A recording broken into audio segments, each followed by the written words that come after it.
La fin, quoi. C'est une fin inexorable et tous les ingrédients sont réunis pour que Abdoulaye Wade connaisse le même sort que Ben Ali, le même sort que Hosni Moubarak. Vous savez, un pays vit et survit par sa jeunesse. Aujourd'hui, c'est le jour où a été consacré la mise en place d'un nouveau front de lutte et de résistance contre l'opprobre, contre l'injustice et contre les violations répétées de la Constitution. Notre combat dépasse le projet de loi instituant un ticket pour l'élection présidentielle. Notre combat a pour objectif premier de faire partir Abdoulaye Wade. Les jeunes lui disent Abdoulaye Wade dégage. Et c'est pour ça que nous sommes là, pour soutenir notre jeunesse. Et demain, ce sera pareil. Et le combat se poursuivra au-delà de demain. Si la majorité mécanique de Wade à l'Assemblée nationale vote ce projet de loi, nous continuerons le combat. Nous n'accepterons pas cette réforme. Aucune force ne peut résister à la volonté d'un peuple. Et ça, c'est l'histoire.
Nous ne voulons pas de cette loi. Cette loi, elle est scélérate. Cette loi, elle n'a pas sa raison d'être. Est-ce que vous voyez? On veut que les députés sachent qu'ils ont rendez-vous avec l'histoire.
coowal 23 juin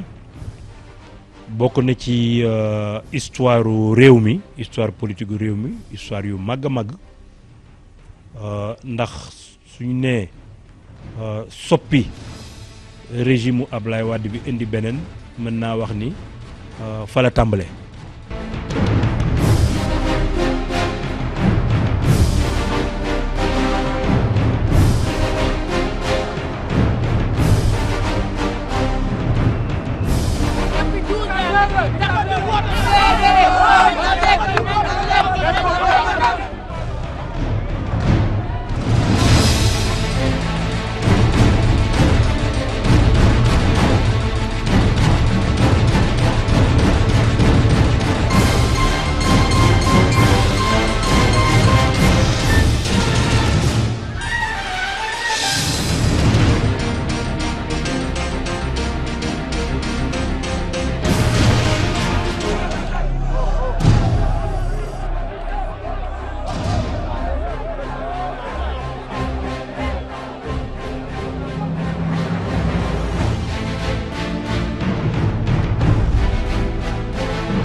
il faut que Abdoulaye Wade prenne la mesure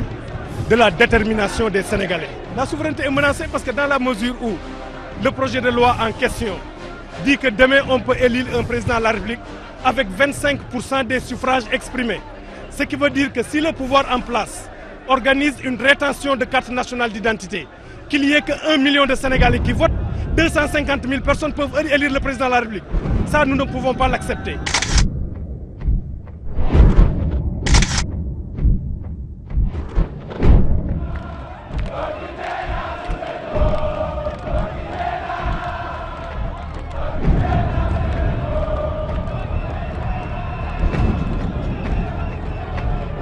La jeunesse libérale est aujourd'hui toute unie pour soutenir le peuple sénégalais. Et aujourd'hui, on voit que c'est la démocratie sénégalaise qui a grandi. Il y a une partie du peuple qui dit non, il y a une autre partie du peuple qui dit oui.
avant ñuy voté loi bi dem ba léegi ñu ngi leen di wàññi que ni d'accord ñu ci loi bi ñu koy manifester donc ñu ngi insister ak ñun ñu ngi insister ak le peuple sénégalais mais man je n'ai plus affaire avec ni avec Abdoulaye Wade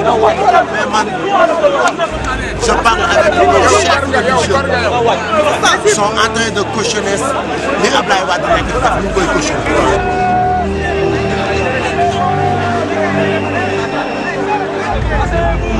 Amul may sa fils amul may sa fils amul may sa fils asseyez-vous. Moomu Jaam dafa war a gën papa Moomu Jaam moo war a gën ci Sénégal waaw.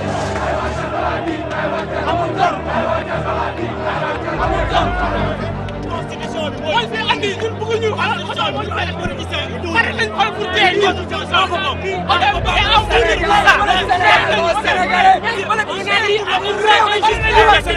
Sénégal benn lañu dañu war a déggoo ñi xam fu ñu war a jublu li am tey vraiment c'est déplorant ci lu nga xam ne mooy projet de loi bi man li ma ñaan ci président de la République mu dindi projet de loi bi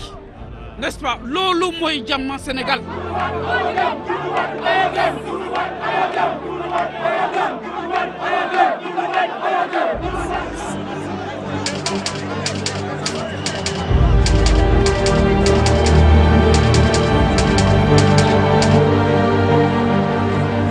Ce que nous demandons, c'est simple, c'est que cette loi ne soit pas adoptée, qu'elle soit retirée. Mais au-delà maintenant de ce retrait, ce que nous allons exiger et ce que nous exigeons dès maintenant, c'est le retrait et le départ de Abdoulaye Wade lui-même, parce que c'est lui qui a mis le pays dans cette situation-là, qui est une situation inacceptable. Apparemment, en fait, êtes-vous satisfait de cette grande mobilisation? C'est une formidable mobilisation, je crois que les choses sont très claires. Ils avaient pensé qu'en donnant de l'argent, ils peuvent faire contrepoids à ce que nous étions en train de faire, mais ça fait plus. Je crois que leur tentative a totalement échoué. Voilà les vrais, ils sont là. Ils sont debout, ils crient, ils sont déterminés. ñun bëgguñu lu muy def bëgguñu vice président bëgguñu dañu abal.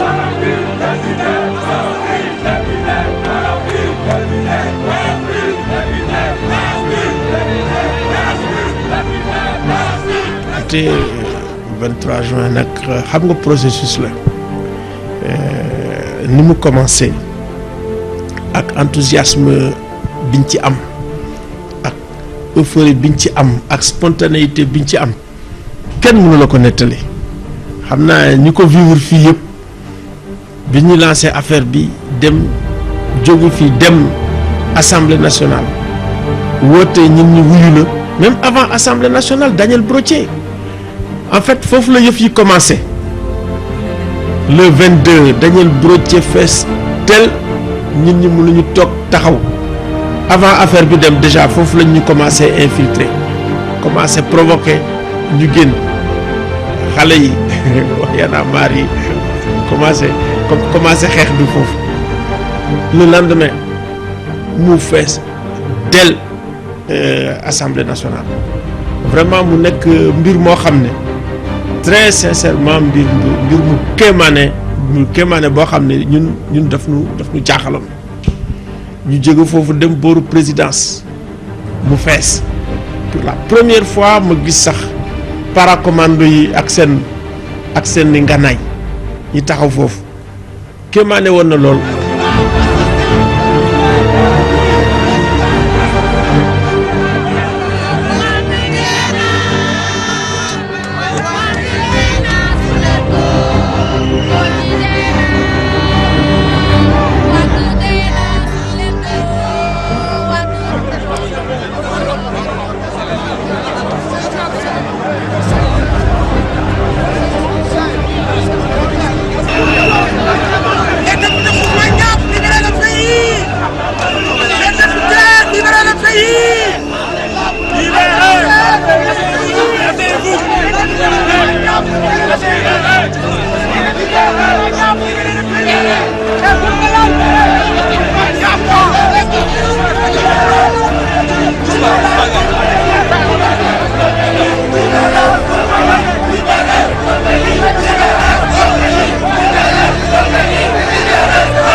nekk bés bu mag boo xam ne luñ ci jëlee ci émotion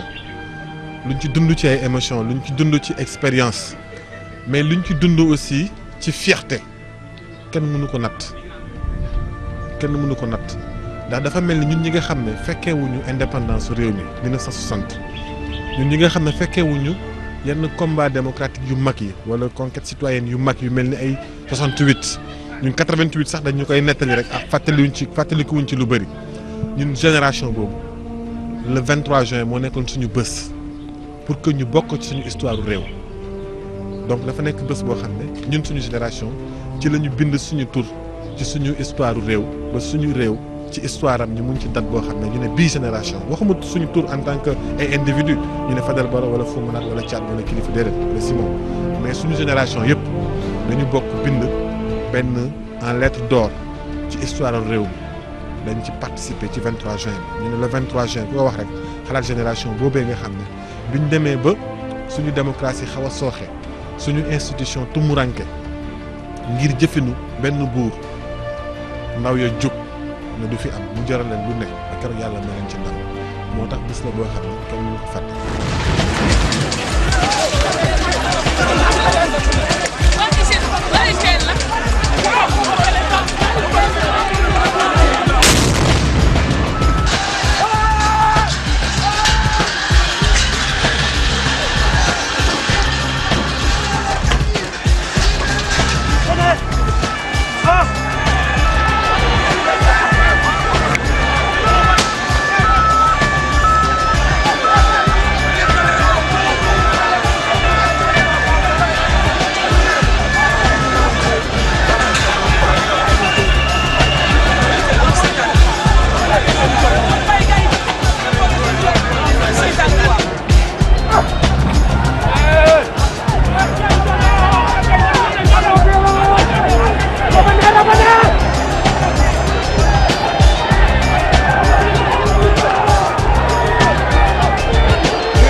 pays. Hein.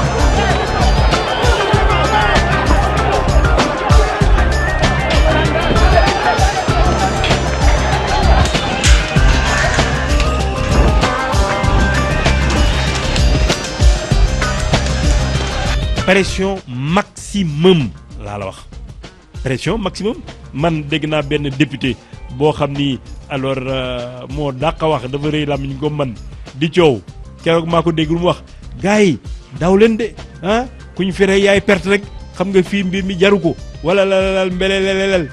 Fatou Aïdara nag mi am fit ni ko man demuma dikkuma man fii laay toog alors man Ablaye Wade jaral na ma ko donc am na gars yoo xam ni dañoo fiddi laa la wax toogu ñu fa dañoo dem seen yoon tey nag dëgg leen di seen ku nekk di mbel-mbeli dugg na fii génn fii mais histoire daal xam naa ni dina bindaat loolu.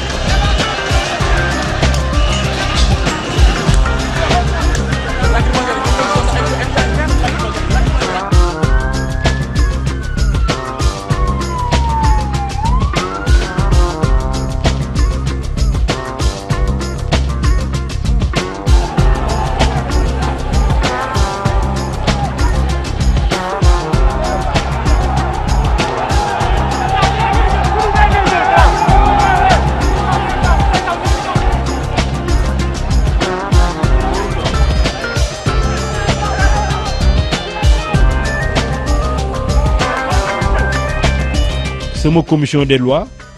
ñi ngi réunir talaata moo doon le 21 juin man de nekk naa fukki at lu topp député mais keroog la fa am musuma ko gis te benn ñu ni nen la woon amul woon benn député opposition ku ñu wax daa mujj woon mais terewul député libéraux yi dañoo meloon ne ay gaynde mel ni far ñoog Ablaye Wade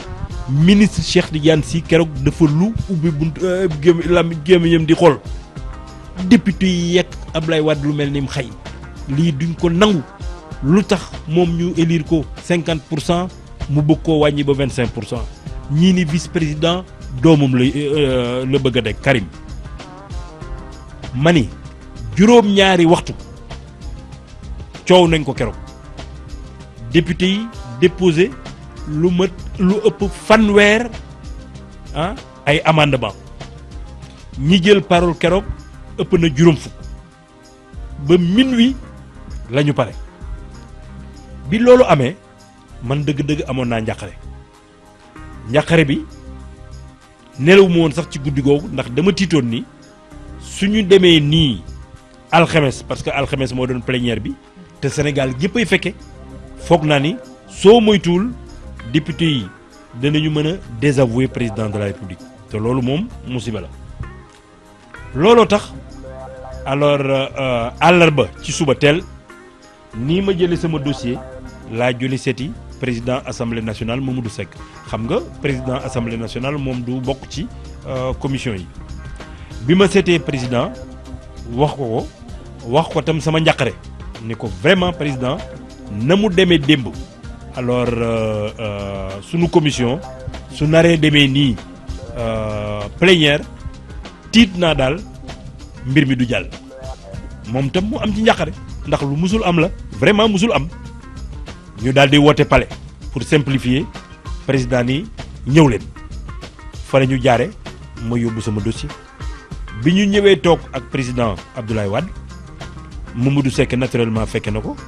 am na yeneen ñaari nit yu ko fekkee nga may mi ñu bañ a tudd seen tur président ni ma waaw maître lan mooy problème bi lii laa ko nettali exactement wàññiwuma ci yokkuma ci nee naa ko daal nit ñi d'accorduñu yow ñu faloon la 2007 à 50% tey jii nga wàcc banaa 25% d'accorduñu tam alors vice président bi ndax dañoo foog ni sa doom nga koy wutal di Karim ba muy kaf sax ne ah bon su dee loolu la kay ma indil leen Viviane mais da doon kaf man ba ma defee sama warugar laa noppi mais la ma dégg après dëgg-dëgg foogoon naa ni sax man dëgg-dëgg bi ma waxee ba pare amoon naa impression ni mel na ni président loolu laal na ko daal sensible na parce que quand même toog ba sa majorité di la désavouer loolu moom musiba la moom ci politique. alors man amoon naa yaakaar ni bi ma defee ba pare dana dem ni nañ seetaat mbir yi mais nag waxaataan nañu nit ñi fa nekk ku nekk joxe sa xalaat ñii naa waaw est-ce que suñ ko yokkee jóge 25 yi yóbbu ko 30 ñii ba 33 ah ndax lay kiyee keneen ki ni waaw est-ce que suñu demee waxtaan ak groupe parlementaire duñu seet nu ñu koy régler man nag calaane pate ba nit ñi tàggoo ak président de la république toog nañu daal 45 minutes discuter ko man sama jaan wàcc na la ma waroon en tant que président commission des lois dem alerter président de la république ni ko lii mën na jur musiba.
suma yaram daw na jour boobu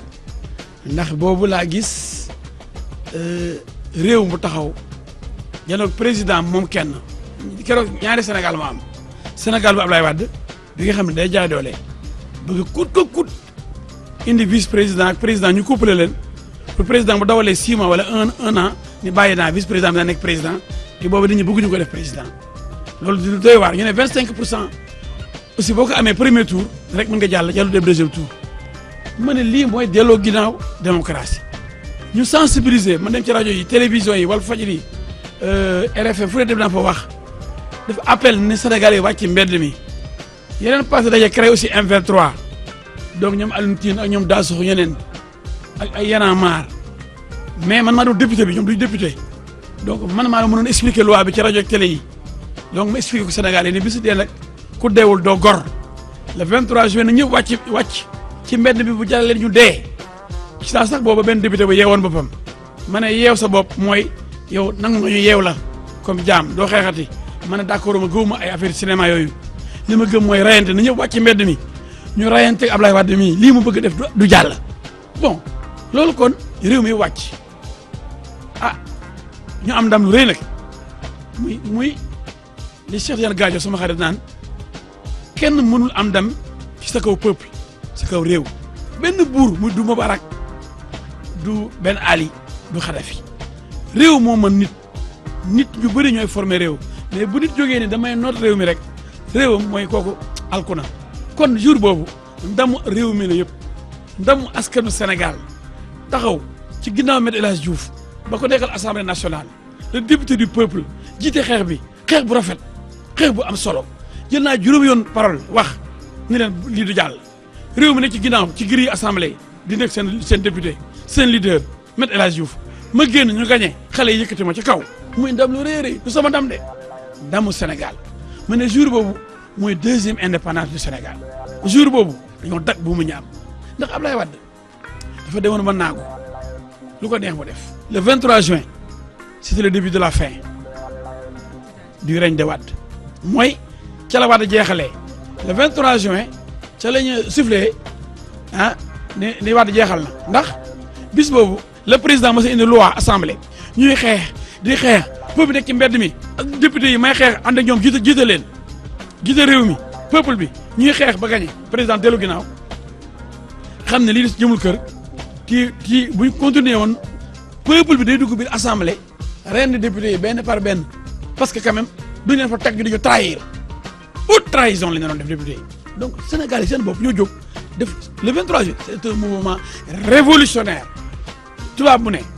bu révolution di am mooy bu fekkee ñu jiite nangootuñ ni di leen jiite ni ñu doon jiitee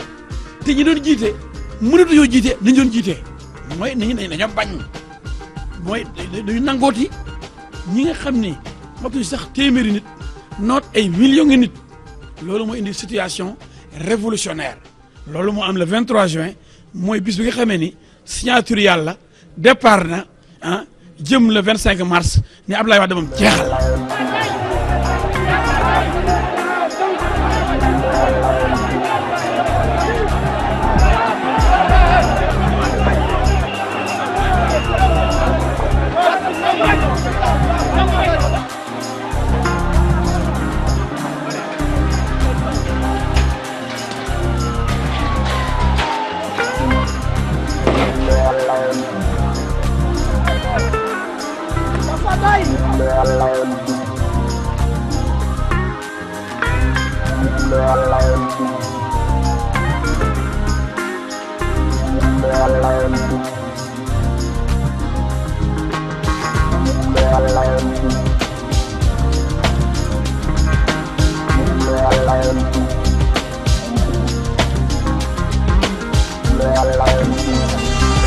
Il faut savoir que nous, on n'a rien pu rien atteindre. Les forces de sécurité là, tunisiens, mais militaires tunisiens, ils sont gënuñu leen.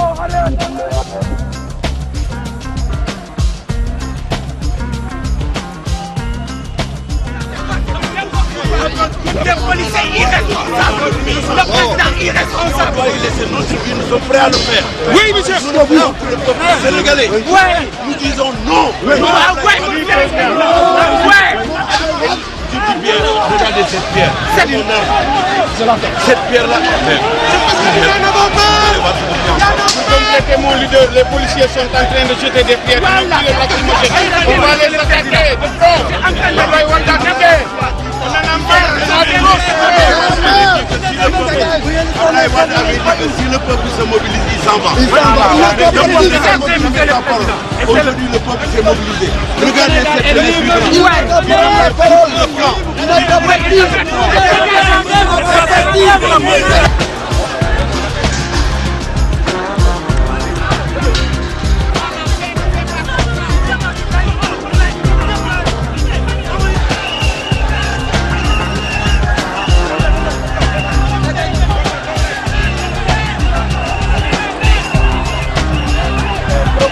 l'occasion dramatique que nous sommes en train de vivre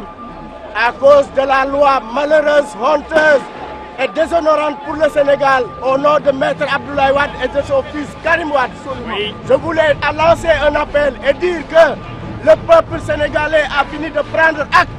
sur les attitudes, comportements de Doudou Wade et de Farba Senghor. Je les cite nommément. Je demande au président de la République de leur dire de rester au carreau et de cesser de provoquer le peuple. Ce sont eux-mêmes qui ont commencé à lancer les pierres et les forces de sécurité qui sont en train d'être blessées. C'est au compte, à l'unique compte du PDS à travers Farba Senghor et Doudou Wade. Ils n'ont aucune autre valeur que de faire ces actes ignobles. Et le peuple n'honore pas le peuple sénégalais. Ce ne sont pas des députés. Et encore une fois, cette écharpe, je la jette à la poubelle parce que le député n'a plus de valeur au Sénégal. Et que les députés étaient élus pour défendre le peuple. Aujourd'hui, ils défendent un homme, Abdoulaye Wade et son fils. À partir de ce moment, le peuple ne les reconnaît plus comme des députés. Am ngeen ne tey maa ngi jooy ndax dama foogoon ne Abdoulaye Wade bu faloo dafay jàppale Sénégal day am yërmande ci Sénégal dafay liggéeyal Sénégal ba lu mel ni courant bi di coupé guddi ak bëccëg nit ñi amuñu lu ñu lekk amuñu liggéey jeunesse bi nekk fi laissée et abandonnée à elle-même yaakaaruma woon ne Abdoulaye Wade ak Iba Der Thiam dinañ am boobu le comportement ndax maa leen boole bu ko defee nag bu mel ni Doudou Wade ak Farba Senghor nga xam ne Doudou Wade man maa ko dugalaat PDS dafa bàyyi woon baayam ne xaalis lay wut tey li mu dese mooy tey di tey ay nervi ñuy sànni ay xeer moom ak Farba Senghor mais je demande aux forces de l'ordre à la sécurité nationale de quand même comme ils sont en train de faire pour l'opposition et le peuple qu'ils fassent de même pour Farba Senghor et Doudou Wade. leur comportement n'honore pas le Sénégal.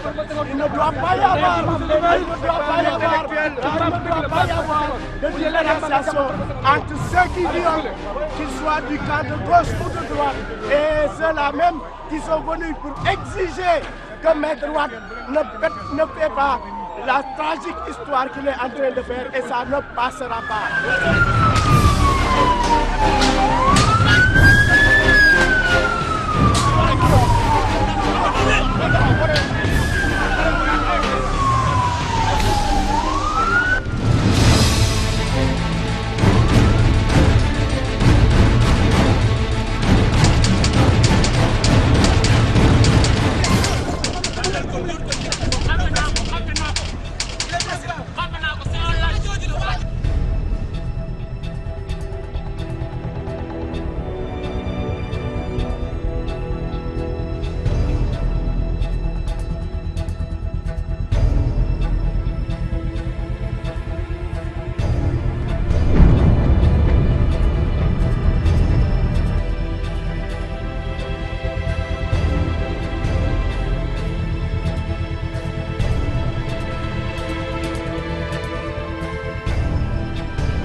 Dans un pays monarchique où le pouvoir se transmet de père en fils Abdoulaye Wade nanu riñu abal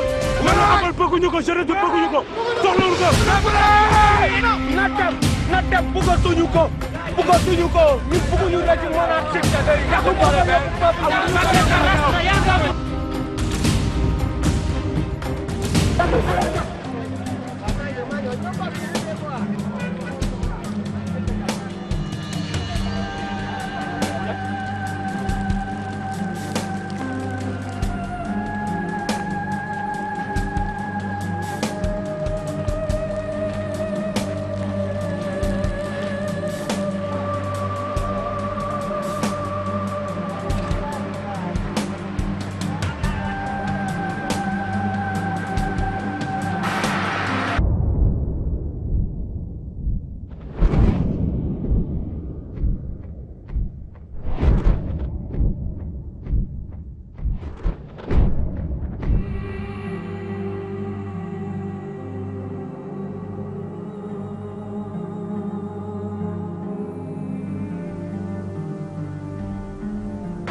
nekk na loo xam ne ñaawteef amul lu ko gën a ñaaw ci àdduna Abdoulaye Wade dafa war a dellu si xelam yaa ngi dégg xam ni vraiment askanu Sénégal moo nekk en jeu war nañ xool Rwanda war nañ xool Libéria war nañ xool Nigéria dëkk yooyu yëpp guerre ni mu ko yàqee ñun nag waruñoo nangu loolu ndax Sénégal ñoo ko moom.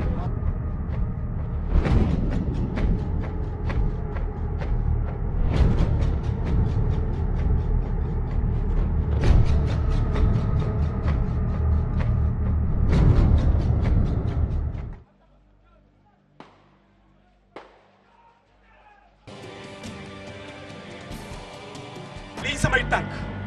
man j'ai fait 18 ans de service d'apprenti chef du groupement commando j'ai fait le Sentap 1 le Sentap 8 yaa may dégg Sénégal ñun ñoo ko tabax Abdoulaye Wade gën ma nekk citoyen man je suis un vrai citoyen donc la jeunesse maa ngi leen di invité yéen am leen courage Abdoulaye Wade on réclame sa démission affaire bi mu yem fii na dem waxatuñu waxu tijjee ah.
sonn nañu trop coupure de courant Abdoulaye Wade sonn nañu quoi franchement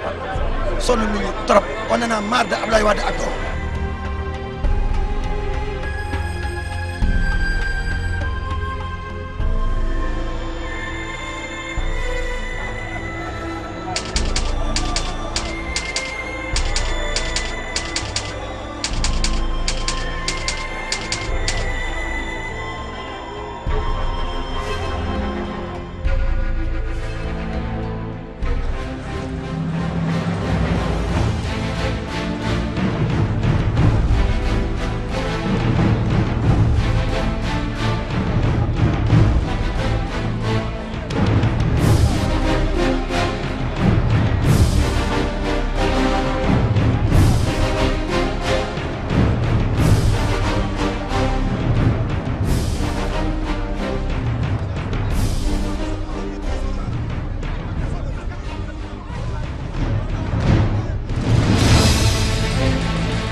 waaw mais regarde c'est des balles la ñu doon tiré. des balles à blanc da lay dal nga damm. xoolal tu vois. ah ba pare waa mel bu ñu actionné sànni xeer policiers yi daw protéger leen ñun personne ne nous protège. ñu door ay électromachine. di leen doon door gaay ay bal. yaa na maar.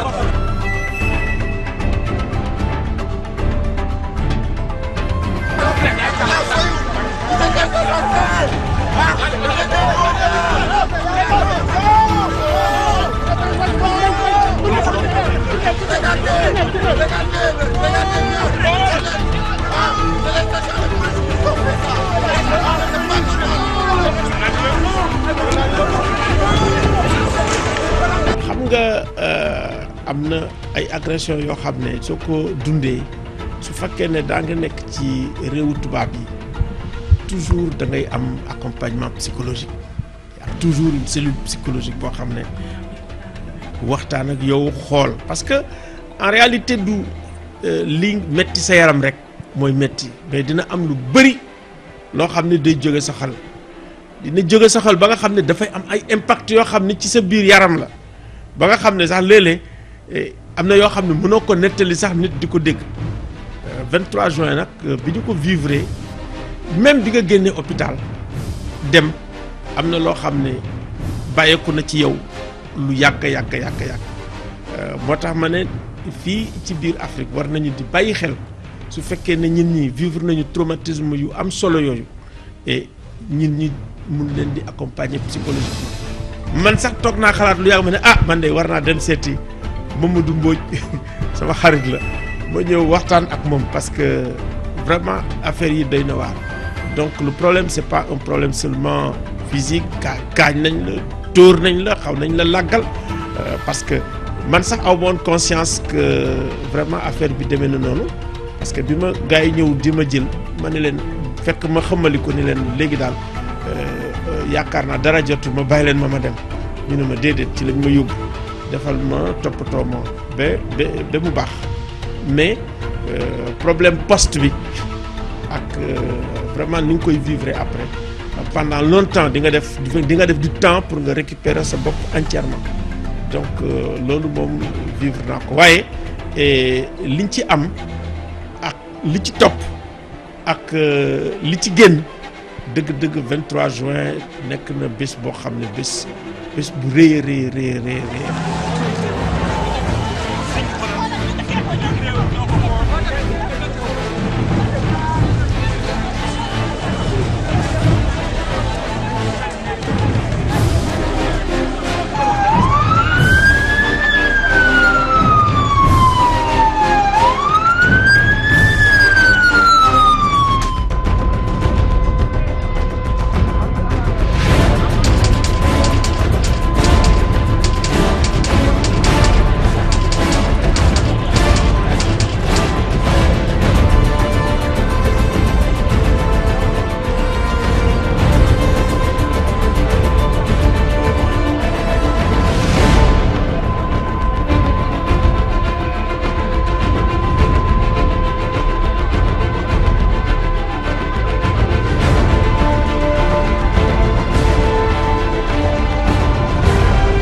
bokk na ci yi ma gën a marqué ci 23 juin mooy que boo ko seetaanee si télé bi nu mu méttee woon métti na trop mais keroog bakkan rotu la métti na trop mais gisoo ne toj nañ bitiku jàmbur métti na trop déggoo ñu ne dañ amoon ay scène de pillage yu extraordinaire yi maanaam lu mu graawoon graaw dafa yemoon ci xeexu démocratique ak citoyen dafa c'était maîtrisé man xam naa ci dara ndax tolloon naa ci ay niveau d'information ci ce qui se passait sur le terrain doon jokkoog ñu nekk ak ku nekk xamoon naa ne benn instant bu ñu àndoon suñu sago mënoon na yegg foo xam ne tey jii dañu naan ay bain de sang am na waaye ndaw yee jugoon keroog amoon nañ dal quelle que soit seen ardeur fu mu tolloon ak nu ko nit ñi gisee woon ak yëpp ci télé bi nañ xam ne ña fa nekkoon amoon nañ dal nekkoon na manifestation yi maîtrisée demoon nañ nag yenn maa ngi fàttaliku ci biir émergence bi ñu nekkee ci digg Soweto noonu am nañ foo xam ne fu ñu tolloon gars yi dañu amoon ay information ñu doon jàllale ay fausse information ñun leader yi ñu ne leen dem leen bu ngeen ñu benn instant ñu ne ñu genre forcer leen policiers yi dañ bu ngeen forcer policiers yi danañ reculer ngeen jàkkaarloo gendarme yi si biir loolu doon indi ay bain de sang ñu ne dugg ci biir assemblée nationale bi taxuñu jóg ku mel ni kilifa nga gis mu doon jëpp liggéey bu am solo di téye xale yi amoon nañ foo xam ne aussi demoon na ba am ay infiltration nañ dem palais ba naroon gars yi ne bu ngeen dem nañ songu palais bi suñ ko defoon moom bain de sang mais ndaw yi amoon nañ yar ak tey boo xam ne xamoon nañ fan la ñuy yemale seen manifestation te loolu ëpp solo ba boo demee parce que keroog caméra yi dañ ko braqué place Soweto mais maa ngi lay wax ne la man ñi nga xam ne yàlla dimbale woon na ma doon nekk ci différents foyers amoon na ay foyers yu amoon ci biir dëkk bi ci gox-goxaan yi fu kenn soupçonné wut te loolu déterminant la ci lu doon xew ndax ñi nga xam ne ñoo yoroon kaaraange gi loolu moo taxoon mënuñu woon a maîtriser ñi nekkoon Soweto ndax éléments yi dañu obligé di ko ventiler partout ñooñu ñëpp li nit ñi gis ci télé bi ak lu ñu gisul ci télé bi yëpp ña ko xeex dañ ko xeex dal.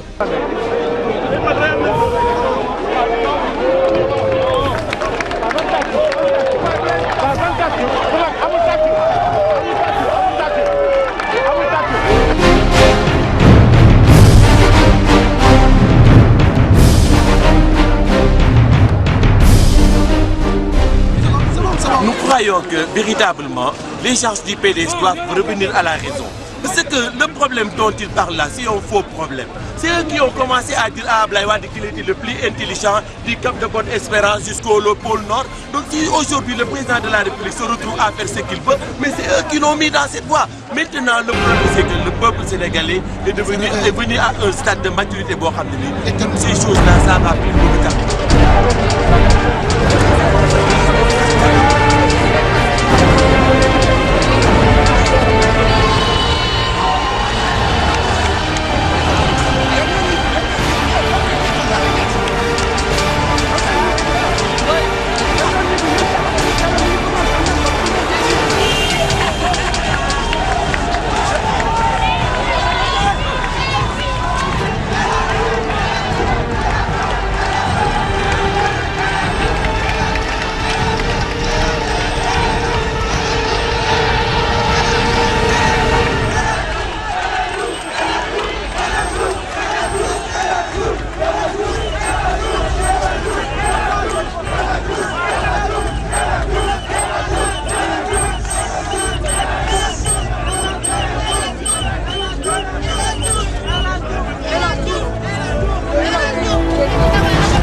de loi diabolique qui voulait installer notre pays dans le chaos. Enfin, c'est le triomphe de la vérité et du peuple sénégalais. Je suis fier de mon peuple. Un peuple courageux, un peuple mobilisé pendant plusieurs jours pour dire non à la forfaiture. Les jeunes t'attendent, parle aux jeunes. Véritablement, je vais leur parler. Je sais pourquoi ils attendent mon mot d'ordre. Laissez-moi parler aussi aux populations qui ont suivi ces débats. Face à l'entêtement du régime, la vérité a triomphé. Donc c'est la victoire du Sénégal. Vive le Sénégal!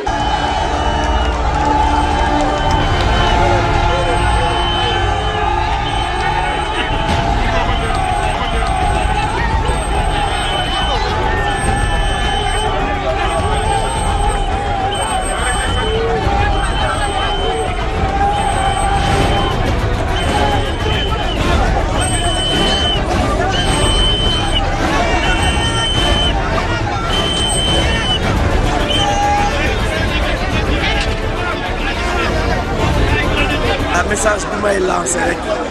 mooy d'abord sant yàlla sant peuple sénégalais bi nga xam ne tey fierté la ñu jox ñun acteurs politiques jóg taxaw bi ñu violé li nga xam ne moom la ñu dese woon le peuple est resté debout pour dire non. Donc, c'est ma première réaction. Moi, Dieu merci que le Sénégal est un peuple debout et il restera debout. Deuxième fierté, dans un barreau d'honneur, quand même, députés, quand ils ont constaté que tout le peuple est debout et contre cette forfaiture qui sacrifie la démocratie sénégalaise, oui, les députés, dans un barreau d'honneur, ont accepté d'accompagner le peuple dans sa volonté de rejet de ce projet de loi. Et donc, Gatchenga Lama, ces députés-là. Troisième considération, le ministre de la Justice ne doit pas être un homme partisan dans le décompte de la situation et des conséquences. Il s'est mis à citer et à déplorer des attaques contre des institutions et des citoyens. Le ministre de la Justice devrait normalement être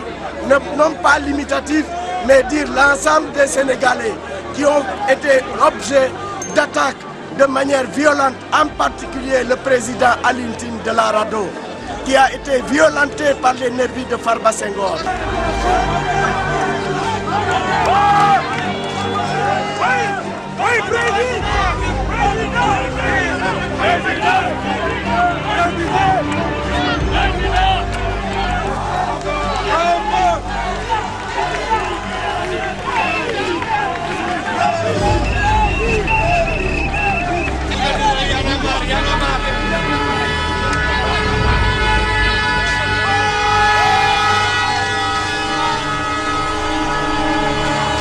C'est une victoire du peuple sénégalais, ce n'est pas une victoire des politiques. C'est le peuple ensemble, debout comme un seul homme, qui a démontré aujourd'hui que nous sommes un peuple de Djom, un peuple de Kersa, un peuple de Mougne, un peuple du refus. Voilà pourquoi c'est le peuple qu'il faut saluer, avant même de saluer les politiques. Les politiques ne sont que le catalyseur, mais le vrai acteur de la journée, c'est le peuple sénégalais. C'est à lui qu'il faut dédier cette journée. Mais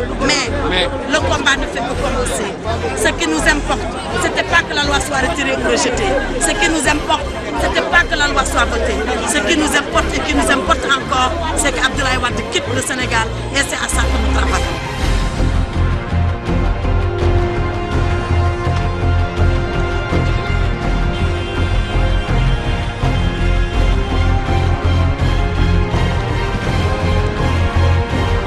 Golni, Abdoulaye Wade était en contact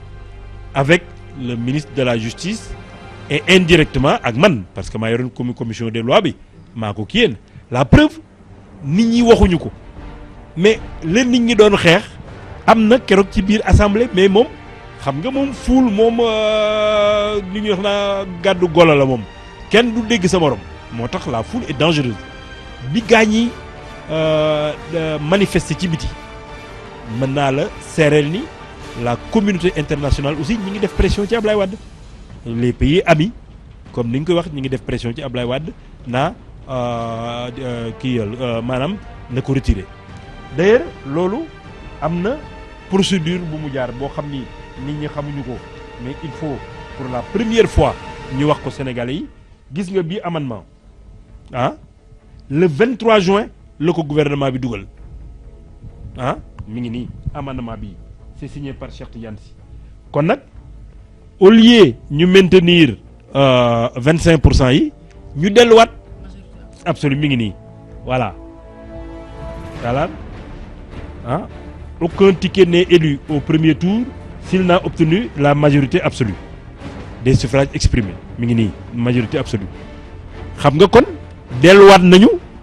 meloon mi ngi nii le gouvernement donc a reculé sur ce point-là delloo mbir yi buum ca boy bëgg comme nañ ko daan def alors donc réglé nañu problème mu car bloquant ba léegi amatul 25% yi amatul bii jàll na déposé nañ ko beneen bi ci des mi ngi nii man maa ko déposé bii itam lañ doon jooy ni vice-président alors kii lañ ko bëgg a jox doomu président Ablaye Wade Karim Wade boobu tam delluwaat nañ ci ginnaaw ñun li ñu proposé mooy lii ñaari façon vice-président mooy am maanaam dañuy wéyal ticket bi maanaam kon Ablaye Wade day ñëw élection yi 2012 su meloon noonu ak vice-président élu ñoom ñaar ñëpp ñu élu xam nga kon am nañu légitimité populaire mais su dee ci diggante bi président yàlla moom na ko wala am na une indisponibilité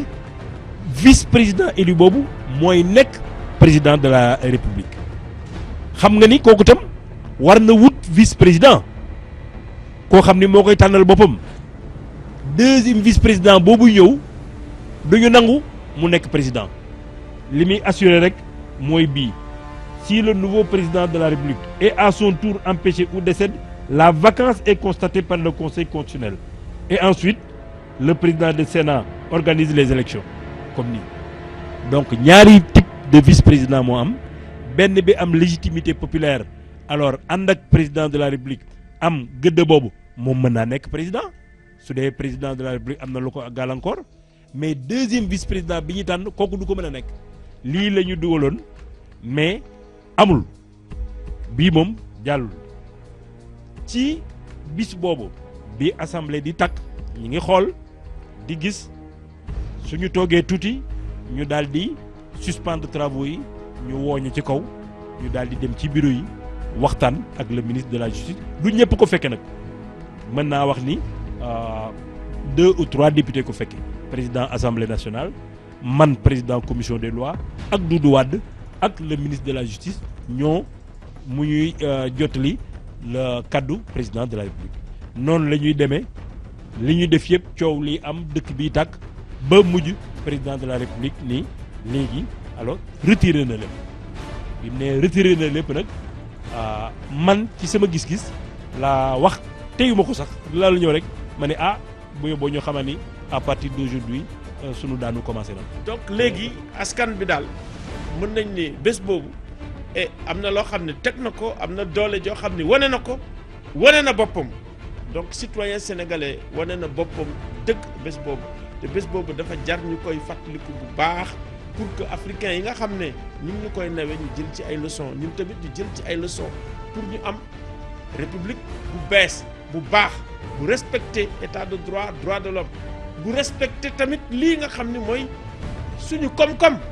ñu bañ di ko pasaree di ko dugal seen poche di ko foye donc loolu moo tax ñu ne sénégalais yi na ngeen ñëw taxaw ba ñu xam ne